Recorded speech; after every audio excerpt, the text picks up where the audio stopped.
My name is Sharon Callis, and I live in Core Artists Co-op in the downtown east side on the edge of Crab Park. So much of my art practice now really comes out of the fact that I have JD and how my life changed from having a dog. I started dog walking at the Vancouver Pound as a volunteer in September 2002, and JD was there, and I took her out as my first dog, and she made me cry. She was so messed up and so neurotic. She was a rescue dog from a grow up, and so I couldn't walk her anymore. I walked other dogs. And about 8 weeks went by. I had a bunch of time, so I thought I can volunteer to foster somebody. Jeanette at the Pound really wanted me to take Janie, as her name was.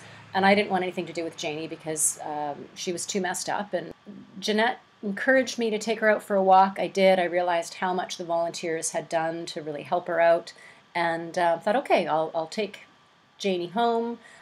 She settled in very quickly to the apartment. She was absolutely fabulous, no barking, and it was really clear that I was her human.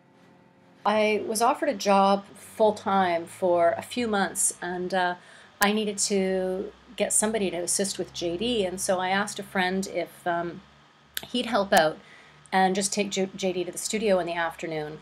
And he wasn't able to, but he said, my friend Dave can. Can I tell the story of Sure.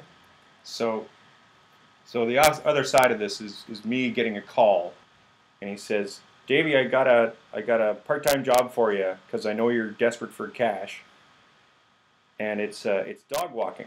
And he gave me the number, and I gave her a call, and that's how I got this part-time job. But I would leave notes about my accomplishments with the dog, which are usually, silly. Little, went for a walk. The dog distracted me for a minute, and then she ran off. And They were just really kind of sweet, um, insightful, humorous little notes that made me laugh. they were carefully crafted. They Um, worked. they worked. So if I hadn't had JD, I don't think I would be doing the work I'm doing today as an environmental artist. It was because of my daily visits down to the dog park every morning that I became aware of this concept of a green waste pile that gardeners are producing, and started looking at that pile and thinking, well, what can I do with this? And developing that relationship with the groundskeeper, Kathy, at Crab Park, and that allows me to go in and work with them. If they've got things that are needing deadheading, I can go in and do that deadheading and keep that material to use for different projects.